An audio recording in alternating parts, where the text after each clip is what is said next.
Welcome to SportsBeat KC, the Kansas City Star's daily sports podcast. It's Monday, November 9th, and I'm Blair Kirchhoff. The Chiefs improved to 8-1 with Sunday's victory over the Carolina Panthers, but it wasn't easy. The Chiefs had to sweat out a last-play field goal attempt by the Panthers and won the game despite having the ball for only 22 minutes of possession time. Patrick Mahomes was terrific again with 4 touchdown passes, including career scoring pass number 100. Sunday was his 40th game, and he's the fastest to reach that milestone. Today's podcast originated as a SportsBeat Live after the game. Sam McDowell, Sam Mellinger, Vahe Gregorian, and Herbie Teope got together to break down the victory. Now we're presenting it as a podcast. Hope you enjoy. Hey, welcome to SportsBeat Live, the Kansas City Star's Chiefs post-game show. We're going to talk about the 33-31 victory over the Carolina Panthers at Arrowhead Stadium today. And we're going to do it with you. Want your questions and comments. We'll get to as many of them as we can. And we're going to do it with the folks who cover the team. We're going to, the ones that are in the studio right now. Sam McDowell is here, and so is Sam Mellinger. What's up, guys? How we doing? Good.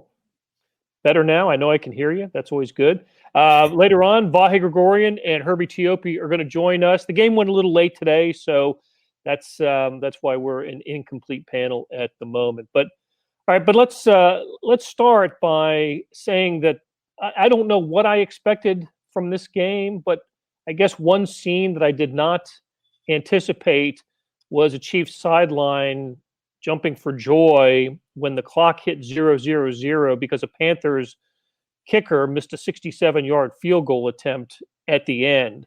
So I'll put that out there. Sam Mellinger, what happened today? Why was this game so close? I thought in the first half that Mahomes missed on a couple passes in particular that he usually hits on. That was the difference at one point, of settling for a field goal, maybe 2 field goals early. And then I also thought that the Panthers just went, I'm not going to use the term that's in my head right now, but they really went for it. Yeah. This was sort of their version of the Raiders, like sort of the kitchen sink and just everything. Third downs, fourth downs, that fake punt, the surprise onside, all that stuff gives you a little bit of a chance when you can make plays. And they had some guys like Samuel McCaffrey, both those guys, and more are making some crazy plays downfield. I looked at this. I don't know if I came into it like sort of jaded just because of what I already think the Chiefs are, but I looked at this as the Chiefs not playing their absolute best. I don't think they played badly, but it wasn't their best. But they took the other team's absolute best, and they were good enough that the Panthers did not have the ball with a chance to take the lead for most of the second half until that last drive that ended with a 68-yard field goal attempt, would have been the longest in league history, something like that. So I continue to be impressed by the Chiefs' ability to take on an opponent's best and deal with it. Well, I think we can. Yeah, look, I think we can agree when we saw that this was the Jets-Panthers double on the schedule that, a few weeks ago we just thought these would be a couple of walkover type games, and certainly the Jets turned out to be that way. The Panthers have a better record. I was really impressed with the Carolina Panthers today, and we'll get into that as well. And Matt Rule, the old Baylor coach, doing what he did, the decisions that he made. But Herbie's joined us. Hey, Herbie, how you doing? What's going on, fellas? Good to see you. Hey, Sam McDowell, so you weigh in too. What? Just give us a sort of a overall impression of today. Well, I think the main question is, was this more Panthers really good today, or was this the Chiefs not as good as they usually are? I think it's a little bit of a combination of both, but I swing the pendulum more to the Panthers because, like Sam said, they threw everything at the Chiefs that they had in their playbook today. They had the surprise onside. They went for it on fourth down plays. I mean, on one of the 4th and 14 that they probably don't get it ends the game. Teddy Bridgewater practically flies in the air with a little bit of a boost from Ben Neiman to get the first down on it. Christian McCaffrey was terrific. I'm not going to go too deep into that because I know Herbie's going to talk about that for 25 minutes. But it says something also that the Panthers felt like this was the game worth doing that. And I recognize that they're 3-5, and so it's an important game playoff-wise for them. But that's a team that plays a lot of division games. They were tight in a game with the Saints a couple of weeks ago. You would have thought that was an opportunity. I just think with the new coaching staff, a lot of new quarterback, new faces on that new look of that franchise, they decided that if you can go into Kansas City and beat the Chiefs, it would do wonders for your football team.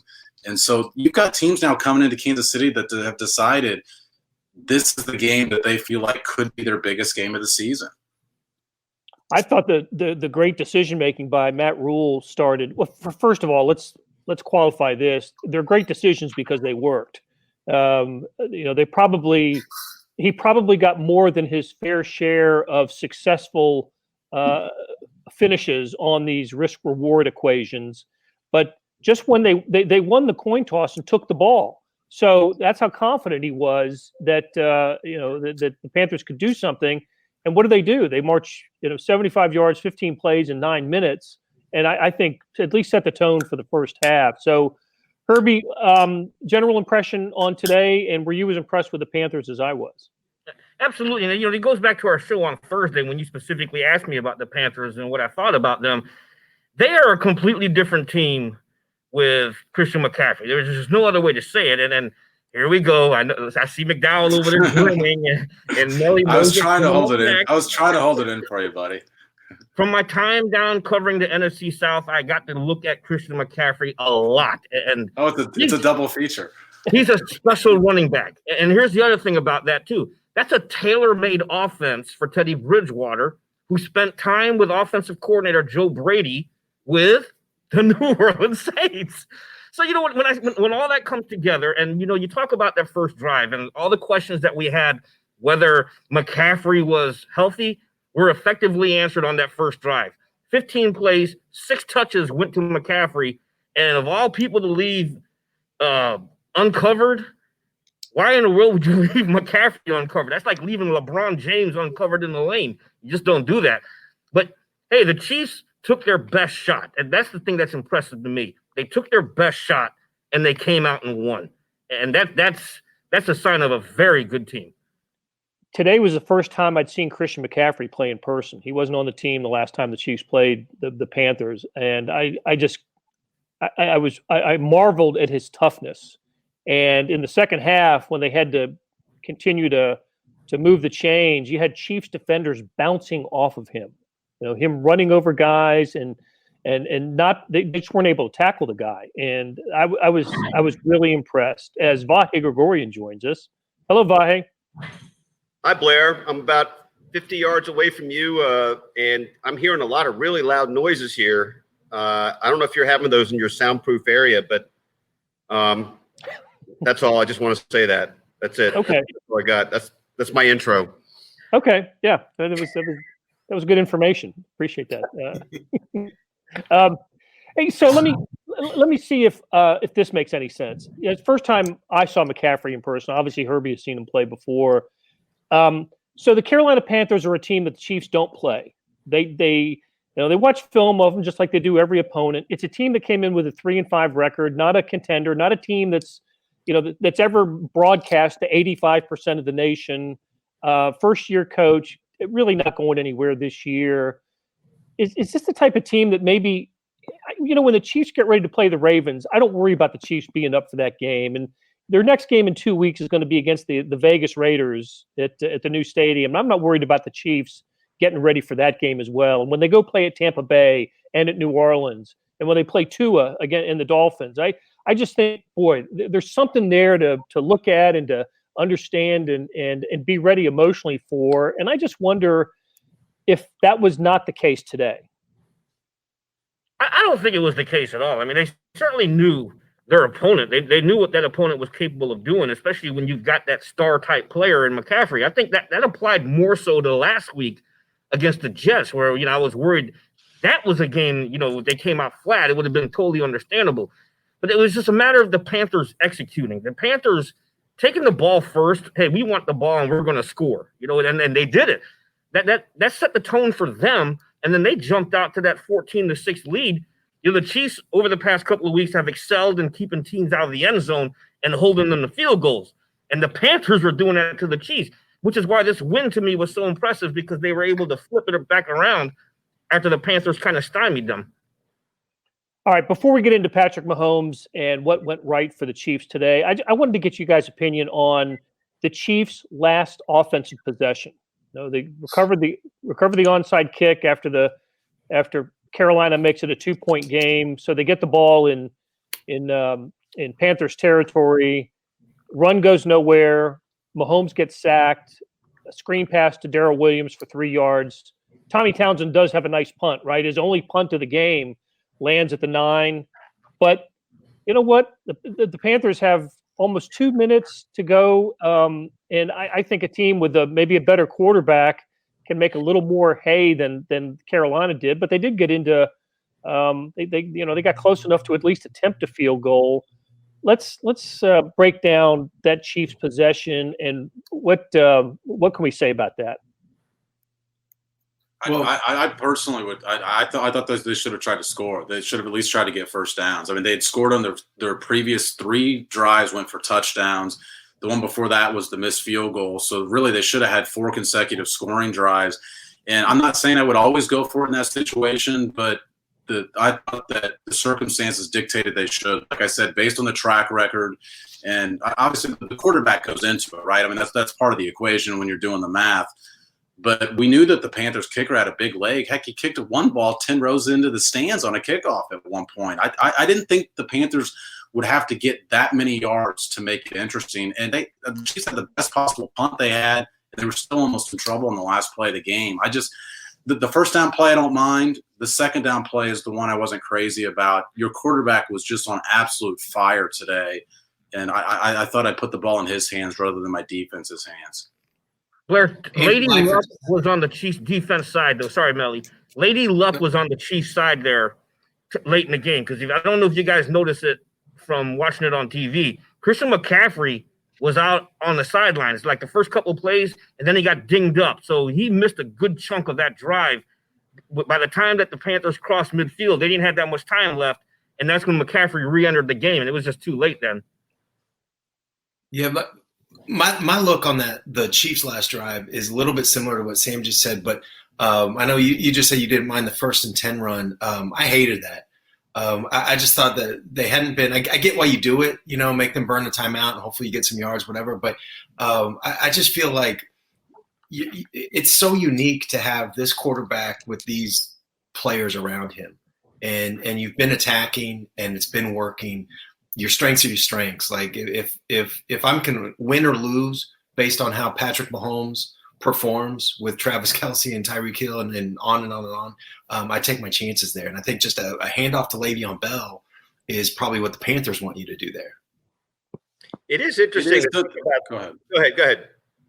Well, I was just going to say, the reason the first down play I didn't necessarily mind is I think you have to run the clock at least once at some point during the drive. You can't – and if you throw an incompletion on first down, now you're kind of stuck having to throw the ball again on second down. Then you're stuck kind of having to throw the ball again on third down. And so I would put the ball in my quarterback's hands at least twice. But if you gain 5 yards on first down, now possibly you can play the clock game and actually try and run out the clock if it's second and short, third and short. And I was just going to say, I mean, really, it's interesting. You guys said this in one form or another, but how the whole reason they are the Chiefs and they are who they are and they've succeeded the way they have is what they did in the first 58 minutes. And then you just sort of put that on the shelf and say, this is the nitty gritty. We got to win now, so let's do it differently. I mean, I understand the elements are different, and you can make cases either way, but I do like the idea of winning with who your personality is, right? With what you do. There's a lot of merit to the idea that you can run successfully when everybody knows you're going to run. The Chiefs aren't that team. They are not. There are teams that can do that. The Chiefs can't do that, or at least they can't run in the way that in the plays that were called, especially the first down play. And to me, it harkened back to the fourth down call against the Jets a week ago, right?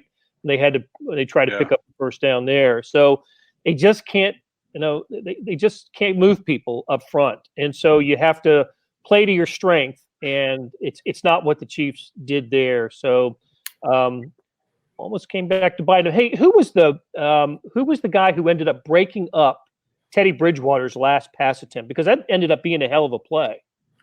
Armani Watts. Was it Watts? I mean, I thought that was a nice call by Carolina. I think it would have worked if it was completed. It would have gone out of bounds with another maybe 5 or 6 yards.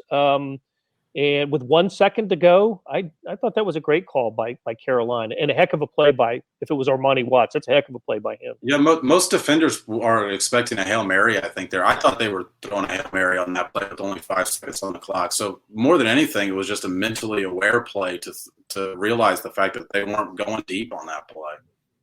Okay. All right, Vahe, I know that you dove into the Patrick Mahomes connection with Kelsey and Hill, or just Kelsey? Just where did you go today with your column? Really just Kelsey. It could have been, with a little more time, I guess, could have explored, I think, a little more of the whole Kelsey Hill thing. But nature of the situation is we kind of have to pick our story concepts with a little running jump. And I thought there was enough to say about Kelsey. You know, on a day like this, we get even though Hill had a very productive day, right? They had 18 targets, and they were out of sync a little bit. Patrick overthrew him the one time. Tyreek took the blame after the game, and it's hard to know exactly what happened there. Then there was no running game. The defense was kind of wobbly, and yet it seems to me that you got one thing you can really always count on now, and that is some kind of dynamic moment or 2 or 5 or 10 with Kelsey that, it may not be the touchdown that wins the game, but it's the mortar of it all, right? It gets you there. And I thought that 44-yard pass to Kelsey was as big a play as there was in the game. It was 3rd and 7. The Chiefs were about to go 3 and out. Carolina had been, hogging the clock. I don't know that the Chiefs lose the game if they don't make that play, but at some point they needed a play that flipped the field and change something.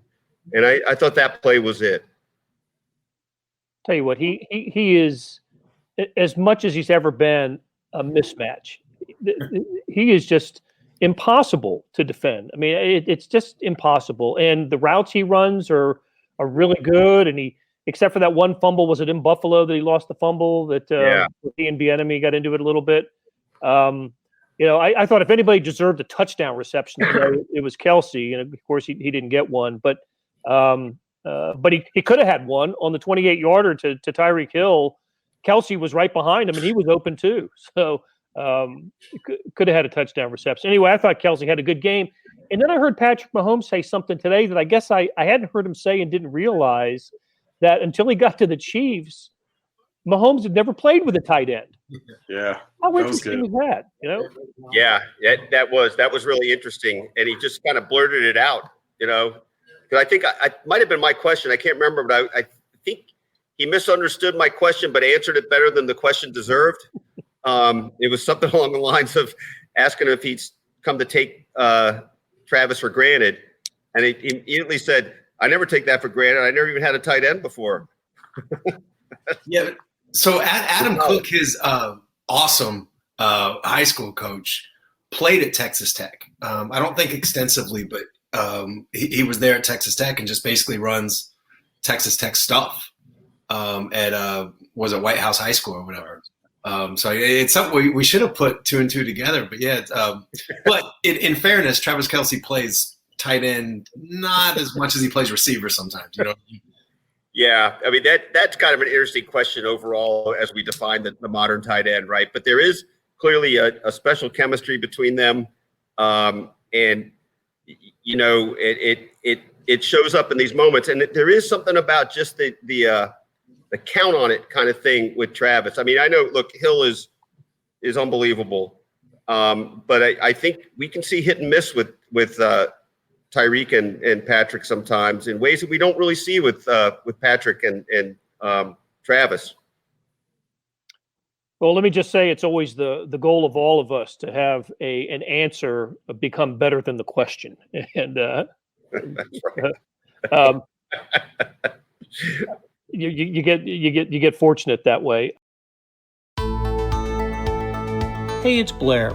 We have a special subscription offer for SportsBeat KC listeners, unlimited digital access to the Kansas City Star's award-winning sports coverage. Sign up now for 1 year of Sports Pass for access to all the sports news, features, and columns presented on the kansascity.com site, and it's only $30. That's a 40% savings off our regular rate. Your subscription will automatically renew after the initial term at $50 unless you tell us to cancel. Your subscription helps support the sports coverage of kansascity.com and the Kansas City Star, and that support has never been more important. Please visit kansascity.com/SportsBeatKC offer to get this special offer. And as always, thanks for listening. So, Andrew Leifer agrees with us on the last drive. Chiefs' identity for the entire game was passing. I just think they need to stick to their guns aggressively. Listen, if there's an incomplete pass there, then you've essentially given the Panthers a timeout. So I guess that's the downside, as we all know. So, well, what else? As I always do, I'm grading the Chiefs, and the only good grade they got from me today was in the passing game. Everything else was average to below average. So Herbie, how do we reconcile that? I mean, this is why would the Chiefs have given up 430 total yards and 38 minutes of possession time? 38 minutes of possession time to a team that came in here 3-5 and again playing with a first-year coaching staff. That goes back to what we were mentioning earlier in the show. This is a completely different team with McCaffrey, and I think the Chiefs showed the level of respect they had for number 22.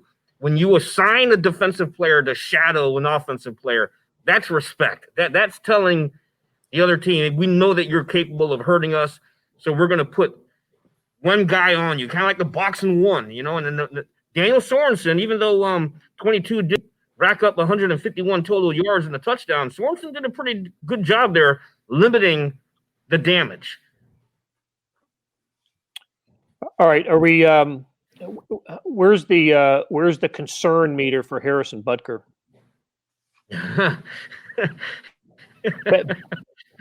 Unfortunately, we don't get the special teams guru this week.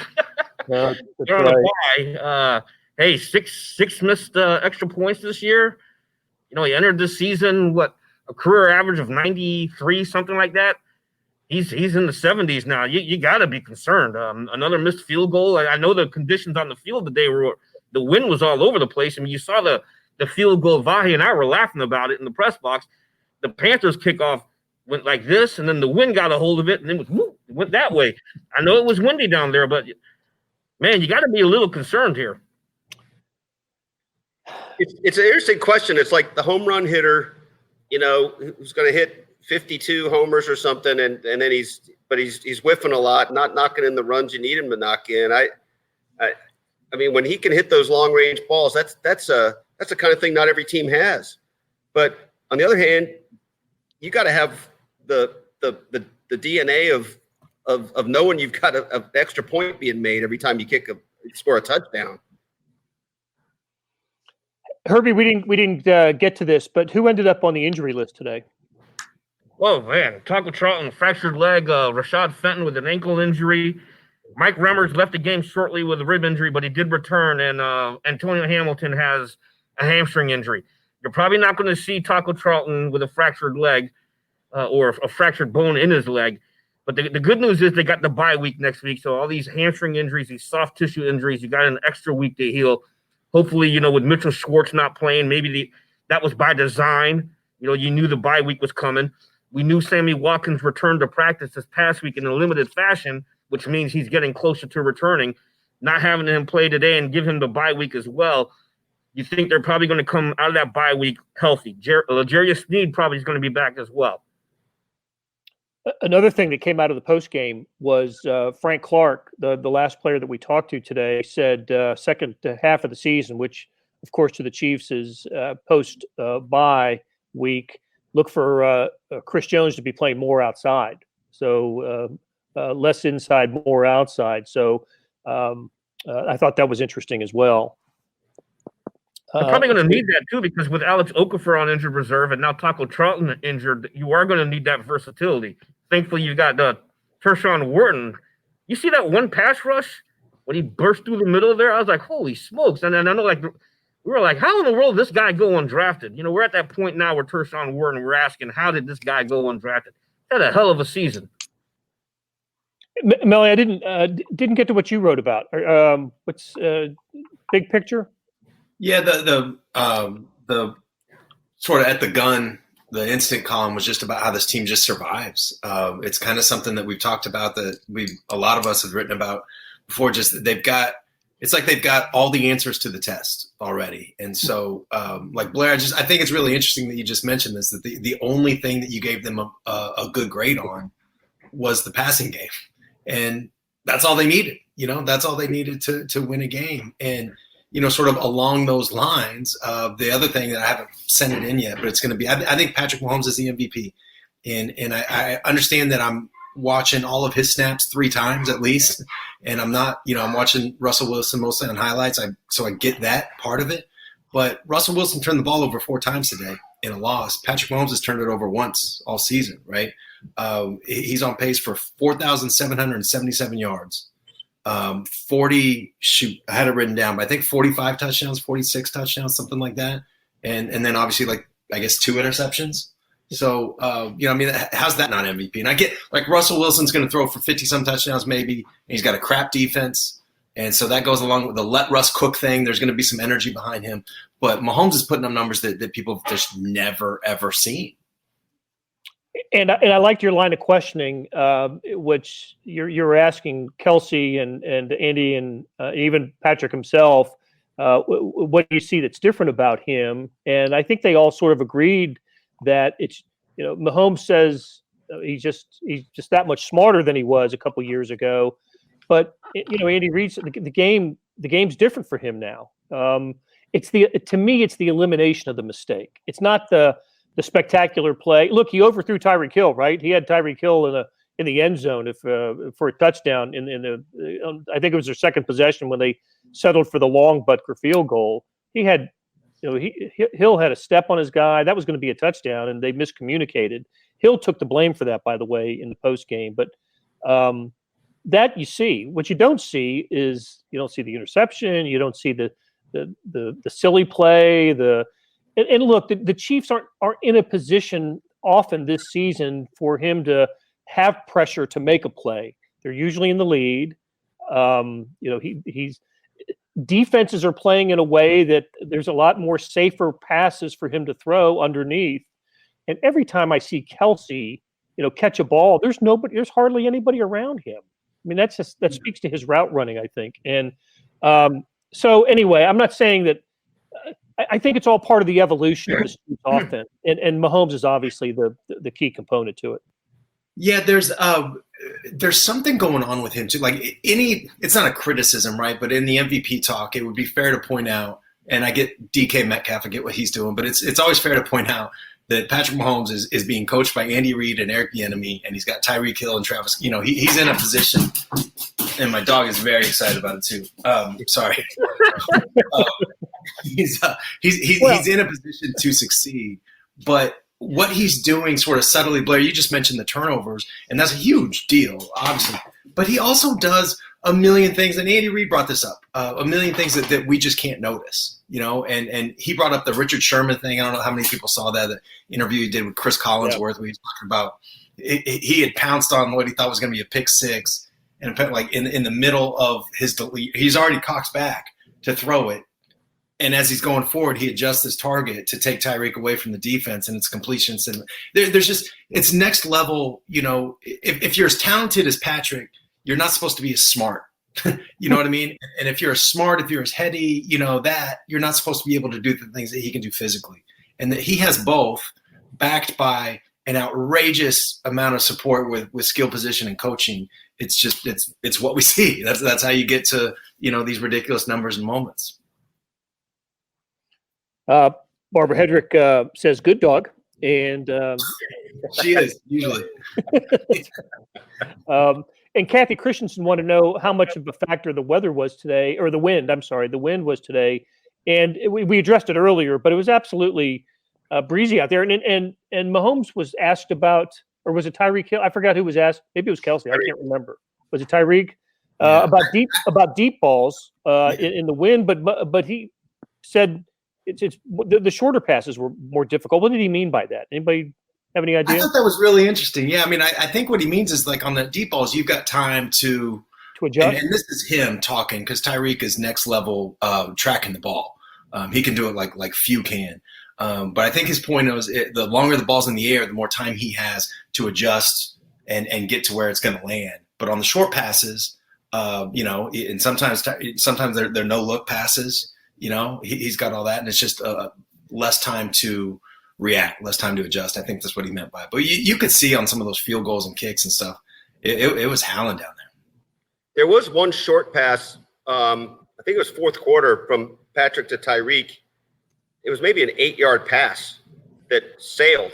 I mean, it went 5 feet over Tyreek's head. And after the play, I thought I saw Tyreek pointing at himself and Patrick was pointing at himself, like they both messed up. But Sam, maybe that's one of the very plays that he might have been thinking of as he said that. Could have been. Sam, you mentioned the situation, the circumstance that Patrick Mahomes finds himself in with Andy Reid, having apprenticed under Alex Smith, I would add to that, and with Travis Kelce and Tyreek Hill, he may not have better people in those positions in his career than he has right now, and I think he's taking full advantage of that this year. Yeah.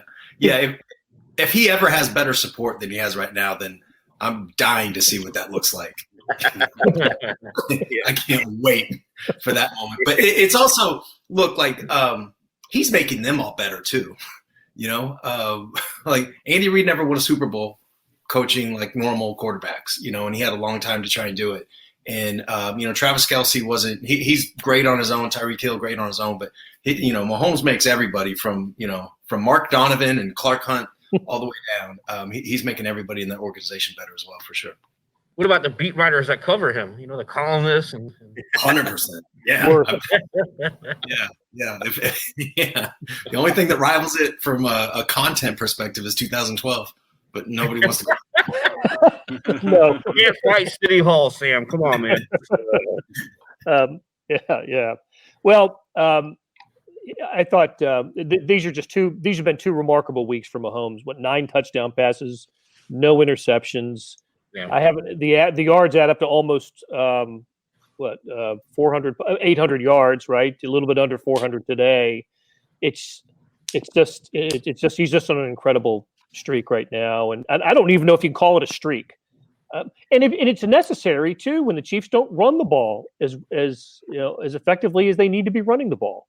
And that's crazy to bring that up because it was just a few weeks ago. We watched them put up all those yards on the Buffalo Bills, and we were like, oh man, the Chiefs are just going to be running the ball, and get 100 yards against the Broncos. And then in the past 2 games, they ran the ball 20 times last week. They ran the ball 12 times today. It's like, man, I'm old enough to remember when they were putting up 200 yards rushing, and now it's all Patrick Mahomes. It's Mahomes took a back seat for 2 weeks, and we know who the true star of this team is. Part of that is because of what they did against Buffalo, though. I mean, we've seen teams defend them a little bit differently these past couple of weeks because of the success they had against Buffalo. But Blair, to add to this streak that he's on, I mean, they ran a play for a touchdown today that he designed, basically. I mean, the play in motion was one that he screwed around with in practice, convinced Andy Reid that they should run it. They ran it. So it's just funny to me that I'm constantly thinking every time we write about this guy, like, I don't know what other level he can get to that can prompt us to write something new about him. And now we're learning he's designing plays in practice. Quarterback in motion. I just have never conceived of such a thing. And I guess I didn't understand why he had to go work at the special teams. And but he did have to get the rules qualification on that to make sure. Well, when he said that, he meant that during those special teams periods, the offense, kind of does its own thing a little bit. And gotcha. So he was kind of messing around with stuff there. But that is one important point about it is, before he even goes to Andy Reid, he asked Tom Melvin, their tight ends coach, "Hey, am I even allowed to do this? Is this even legal?"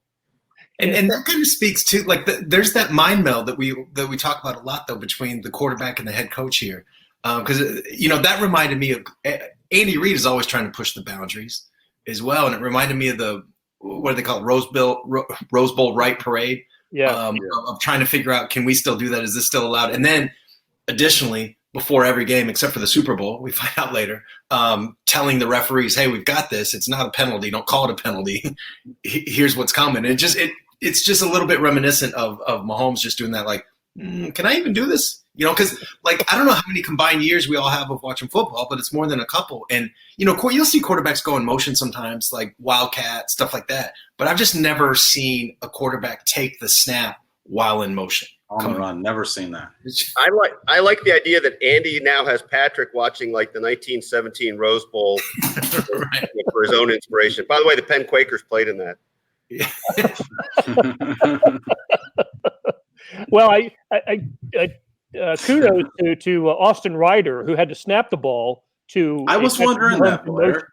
Yeah. How did he know when? I was kind of wondering, when did he know exactly when to snap it? I mean, were they aided by the empty stadium so you could hear the call better? I mean, I was wondering, how did they time up the snap exactly right there? That'd have been the type of question that Sam Mellinger would have zoomed to after the game in an open locker room. 1,700 words on that play, baby. on his part of that play. Can't do it in the Zoom world, though. Nope.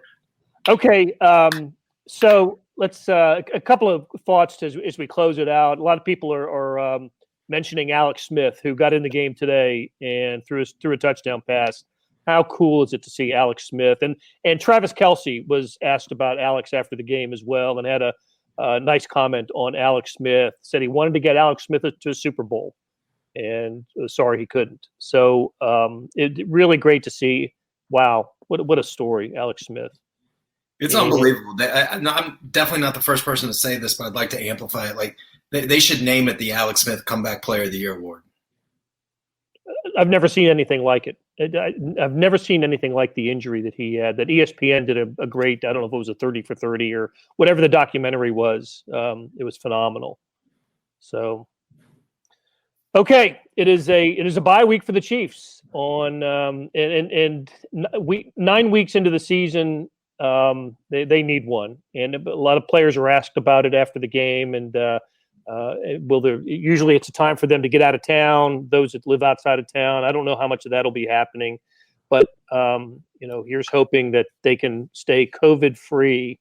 Chiefs have been fairly fortunate in that department, even with the scare this week with Chris Jones and trainer Rick Burkhalter. But Chris Jones, of course, played today, and next time that we see the Chiefs on the field, it'll be in 2 weeks on a Sunday night against the Las Vegas Raiders. So we'll leave it here, and we'll bid farewell to Vahe Gregorian, Sam McDowell, Sam Mellinger, Herbie Teope, and thank our producer, Beth Welsh, who does such a great job putting the show together.